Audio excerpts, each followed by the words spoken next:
Ya, oke guys. Assalamualaikum. Balik lagi dengan Jaki. Dan hari ini tanggal 24 Juli 2023, gua akan membuat video soal BTPS. Jadi, lu udah pada mengetahui ya yang sudah mengikuti gua beberapa video sebelumnya, BTPS adalah salah satu saham yang ada di portofolio gua. Gua ikut RUPS-nya, gua juga dapat dividennya, kemudian gua update di beberapa kali video apa saja sih portofolio gua. Nah, gua megang BTPS ini sampai terakhir itu di tanggal 21 Juli 2023 gua lepas BTPS. Nah, kemudian ada yang bertanya begini, kan gua banyak teman juga ya di Instagram Fahmi Nur Muzaki. Guys, nih kalau misalkan lo mau mampir juga nggak apa-apa. Walaupun gak ada yang penting sih guys. Jadi ada yang nanya, dan ini menimbulkan inspirasi, membantu gue menemukan inspirasi. Pertanyaannya kira-kira gini, Bang, lu kenapa lepas BTPS Bang? Kan lu yang mengatakan bahwa perusahaan ini masih prospek. Kemudian lu kenapa nggak averaging down lagi aja kalau nanti memang sahamnya turun, kan begitu. Pertanyaannya kira-kira seperti itu. Nah, gue akan coba menjawab nih guys. Jadi begini, BTPS hari ini turun ya. BTPS ini turun 5% ke angka 2.140 perak per lembar. Tadinya dia sempat menyentuh angka 2.300. Nah, gini guys. Kenapa gua menjual BTPS dan kenapa gua tidak melakukan averaging down BTPS kalau memang gua sendiri mengatakan bahwa BTPS ini masih prospek. BTPS ini adalah saham perbankan yang cukup unik menurut gua segmennya, yakni ultra mikro ya. Jadi kalau misalkan gambaran kasarnya gini lah, sumber daya manusianya BTPS ini banyak wanita. Lebih dari 80% bahkan. Lu boleh lihat di annual reportnya, dan dia pendidikannya banyak yang SMA, S1 gitu ya. Yang S3 itu yang pendidikannya tinggi itu memang bagian petingginya. Tujuannya apa? BTPS ini untuk mendekati emak-emak yang ada di desa, di daerah-daerah, buat approach gitu loh guys. Ngedeketin supaya mereka ntar buka usaha, misalkan nih mau buka dagang sayur dan sebagainya dan sebagainya. Jadi segmennya ini unik dan gue mengatakan bahwa BTPS ini masih prospek. Kenapa gue mengatakan kenapa gue melepas sahamnya gitu guys ya? Dan kenapa lu nggak averaging down lagi saja? Jawabannya sebenarnya simple. Karena labanya turun. Ya semua juga mengetahui lah, ya kalau labanya turun. Di RTI juga udah bisa dilihat labanya turun. Nah, begini guys. Ini adalah alasan utama. Kenapa labanya turun? Gue memiliki alasan pendukungnya. Ini. Gue akan jabarkan satu persatu ya. Yang pertama adalah BTPS ini gue memiliki udah cukup lama ya, walaupun gak lama banget lah, hampir setengah tahun yang lalu gue sudah punya BTPS. Nah, si BTPS ini, gue kan pernah mengatakan kepada lu guys ya, gue menyusun portofolio gue ini bagaimana, kemudian gue maksimal di portofolio berapa sih. Nah, BTPS ini di portofolio gue sudah 30% sahamnya. Porsinya di portofolio gua BTPS ini sudah 30%.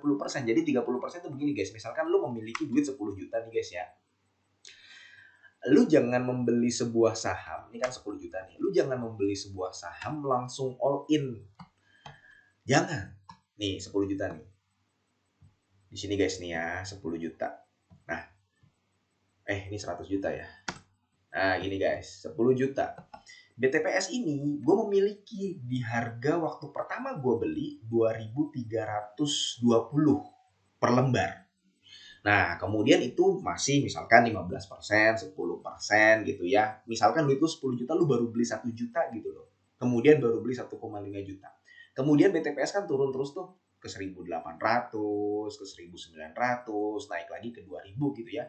Di averaging down lagi, averaging down lagi.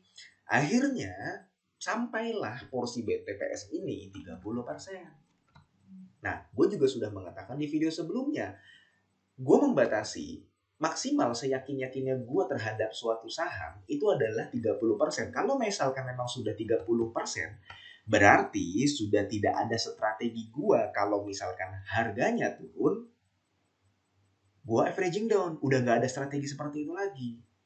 Makanya pilihannya adalah taking profit atau cut loss. Nah, di BTPS ini gue taking profit, gue juga udah dapat keuntungan, gue dapat dividennya juga, ya sudah.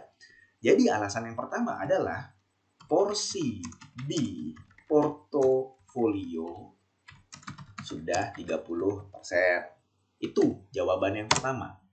Yang kedua adalah, jadi begini guys, setiap perusahaan itu kan merilis laporan keuangan per kuartal. Ada yang labanya naik, ada yang labanya turun. Semahal apapun sahamnya, kalau misalkan labanya tetap naik, maka market akan merespon. Biasanya market cenderung akan merespon dengan kenaikan sebuah harga saham.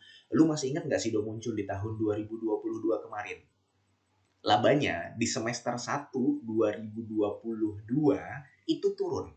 Yang tadinya sekitar 500 atau 600 miliar sampai semester 1 2022, kemudian turun jadi 555 miliar. Itu labanya Sido muncul. Sido muncul waktu itu harganya di angka 1000 per lembar. 900 per lembar atau 1000 per lembar. Ketika ada pengumuman bahwa laba Sido muncul turunnya cuma sedikit guys, paling cuma 50 miliar aja. Sahamnya langsung ngedrop. Turun sampai angka berapa Sido muncul? Sampai angka 600. Nah, karena labanya turun, maka respon market terhadap BTPS juga akan turun. Dimulai dari hari Jumat kemarin sahamnya turun. Sekarang turun lagi 5%. Masih prospek nggak? Masih. Justru gue menunggu BTPS ini turun. Turun. Mungkin nanti sampai 1.900. Mungkin sampai 2.000. Mungkin sampai 1.800. Setelah itu dia akan sideways saja, sideways dahulu selama belum ada sentimen, selama belum rilis laporan keuangan kuartal 3 2023 nanti, dia akan sideways naik turun. Nah, di situ kita mulai masuk lagi. Kalau kita masih yakin bahwa BTPS ini masih bagus. Jadi sebenarnya gue keluar dari BTPS karena sudah mengetahui bahwa respon market terhadap saham BTPS juga akan turun. Market akan meresponnya dengan penurunan harga sahamnya. Apakah ini terjadi di BTPS saja? Enggak juga. Lu inget TAPG nggak? Dan saham-saham sawit yang lainnya, gue kan punya TAPG. TAPG tadinya menyentuh angka 650, 680, bahkan di angka 700. Ketika labanya turun di kuartal 4 2022, kemudian turun gitu di kuartal 1 2023, apa yang terjadi dengan TAPG? Sahamnya turun sampai di angka 510. Nah itu kalau lu masih yakin dengan prospek sahamnya, selama porsinya belum 30%, lu averaging down terus. Itu strategi gua. Averaging down lagi, sampai nanti sudah menyentuh 25% porsinya di portofolio. Misalkan nih udah 2.500.000 atau udah 2.800.000, baru lu sudah mulai harus memikirkan langkah selanjutnya. Seperti itu. Nah, berhubung si BTPN Syariah ini dia sudah 30%, ya udah gue keluar. Keluar dahulu. Gitu. Jadi, karena memang respon market terhadap BTPS ini juga akan turun, makanya kita keluar dulu. Gue pribadi keluar dulu. Nanti kalau misalkan memang harganya cocok, kita kan di bursa melakukan tawar-menawar, guys. Makanya ada bid atau ada offer. Kita melakukan tawar-menawar. Kalau harganya cocok, kita beli. Saat ini, dia akan turun dulu sebagai respon dari penurunan kinerjanya di kuartal 2 2023. Nah, terus habis itu kenapa? Yang ketiga guys alasannya, banyak perusahaan belum rilis laporan keuangan kuartal 2 2023. BTPS, IPCC, BBTN itu baru awal. Masih banyak saham-saham yang kinerjanya berpotensi bagus di kuartal 2, tapi sahamnya belum naik. Nah, kerjaan kita apa sih, guys? Kerjaan kita kan investor. Baca laporan keuangan, kita kulik lagi. Kita jangan hanya fokus ke satu saham. Kalau kita sudah mengetahui bahwa saham ini labanya turun, kemudian kita harus memastikan apakah kita masih bisa averaging down kalau misalkan harganya turun, apakah kita masih bisa hold, Apakah kita taking profit? Apakah kita cut loss? Nah, berhubung banyak perusahaan yang belum rilis LK kuartal 2 2023, makanya gue menyiapkan cash, belanja lagi. Salah satu saham yang gue incer, dan gue sudah beli sih di tanggal 21 kemarin, Sido muncul. Walaupun di portofolio, ya gue nggak langsung beli 30%, nggak langsung beli 20%. Enggak guys. Tujuannya apa? Ketika nanti kita mengetahui saham Sido muncul turun di kuartal 2 2023 EPS-nya, kita masih memiliki peluru untuk averaging down lagi. Seperti itu. Tapi ada alasan kenapa gue memilih Sido muncul. Tahu nggak di semester 1 2022 kemarin labanya turun? Nah, kalau misalkan semester 1 2023 ini labanya lebih baik daripada semester 1 2022, ada potensi sahamnya akan naik melewati 720, 730, 750. Seperti itu guys. Jadi kita harus bisa membaca momentum bahwa di pasar modal kita nggak bisa benar-benar, ya kalau gue pribadi sih yang menyarankan seperti itu, kita nggak bisa idealis bahwa oh gue kalau udah memilih satu saham ini ya gue akan ini terus. Nggak bisa. Kita harus melihat perkembangan, kita harus dinamis. Itu sih saran gue ya, tapi setiap orang punya strategi masing-masing. Kemudian saham apa lagi yang gue beli? Electronic City. Kemudian apa lagi? Keju. Ya kalau keju sama Electronic City nggak usah dihitung lah ya. Gue mau beli juga sulit. Sekarang gue udah masuk berapa persen, mau ngejualnya juga bitnya kan tipis-tipis gitu. Jadi porsinya masih sangat kecil. Nah begitu cara gue mengumpulkan saham. Ketika nanti sahamnya turun, ketika nanti sahamnya tidak sesuai dengan plan gue, dan tapi gue mengetahui bahwa perusahaan ini gak ada masalah kok, perusahaan ini fundamentalnya bagus kok, manajemennya gak macem-macem, bagi dividen juga minimal 4%, minimal 5%. Ketika sahamnya turun, gue masih memiliki peluru untuk melakukan averaging down kembali. Sampai nanti sahamnya ada di porsi 30%, 25%. Sekarang saham gue yang sudah menginjak 25%, yaitu TAPG sama BTPS. Pilihannya adalah nanti apakah TAPG gue taking profit, apakah White Horse nanti gue harus taking profit, kemudian nanti misalkan di kuartal 2 bagus dia naik gue harus hold atau bagaimana. Jadi itu yang namanya planning dalam pasar modal. Gue membatasi bahwa satu saham, seyakin-yakinnya gue terhadap satu saham di portofolio gue maksimal adalah 30%. Nggak lebih. Supaya apa? Gue bisa mendiversifikasi ke saham-saham lainnya.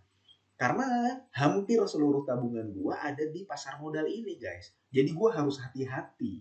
Harus aman, harus nyaman mentalnya supaya tidak terganggu. Walaupun meletakkan hampir semua tabungan di pasar modal ke saham itu sangat gue tidak rekomendasikan. Kenapa gue melakukan hal tersebut? Ya karena ini dunia gue. Seperti itu. Jadi itu guys ya alasan kenapa gue menjual BTPS ya. Apakah masih prospek? Masih. Tapi ada alasan. Jadi ini lebih ke arah strategi pribadi aja. Alasan utamanya labanya turun. Kemudian alasan pendukung kenapa gue harus menjual BTPS, harus melepas BTPS itu tadi. Porsi di portofolio sudah 30%. Respon market terhadap BTPS atas penurunan kinerjanya akan turun juga sahamnya untuk sementara waktu. Yang ketiga, banyak perusahaan yang masih belum merilis laporan keuangan kuartal 2 2023, sehingga tugas kita adalah mencari perusahaan bagus yang salah harga. Itu guys. Oke, video ini mudah-mudahan bermanfaat. Semoga lu sehat selalu sehingga kita bisa bertemu kembali di video-video selanjutnya ya guys ya. Strategi ini adalah strategi gue pribadi. Kalau misalkan lu mau mengikuti gitu ya, misalkan ya, atau lu mau mengikuti juga di saham yang lain, ini strategi yang umum dan general gue lakukan, tidak hanya di BTPS saja. Nah kalau misalkan lu mau mengikuti gitu ya, barangkali kan orang di pasar modal ada yang baru masuk dan masih bingung gimana sih menyusun portofolio. Ya ini strategi gue seperti ini, jadi lebih ke arah strategi pribadi. Oke, gue akhiri. Wassalamualaikum warahmatullahi wabarakatuh.